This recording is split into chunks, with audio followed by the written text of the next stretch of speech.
Hi guys, galing kami guys ng farm para bumili kami ng mga gulay.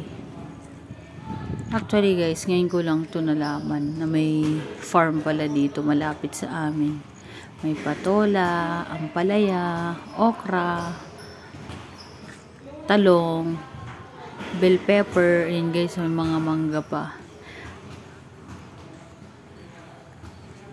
Dami guys palang gulay dito. Usually guys, mga leafy vegetables ang meron dito. Maraming mga kangkong, tsaka kamote. Yun ang marami dito. Tignan nyo guys, may mga kabayo sila dito. First time ko talagang pumasok dito. Tagal ko na dito, almost 7 years na, pero ngayon lang ako nakapunta dito. And guys, yung mga ampalaya sila, may mga bagong tanim. Meron ding papatay na, meron pa usbong pa.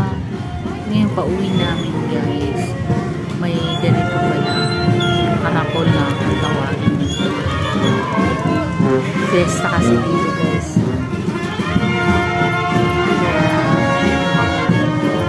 Usually kasi sa probinsya namin hindi ganito, parang pareho lang. Pero ito kasi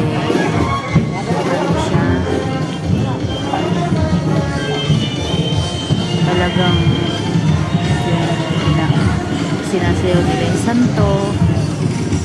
Iniwan ko na guys yung motor ko kasi traffic. Ito na guys yung pinamili namin. Yun na, nirepack kong ganyan.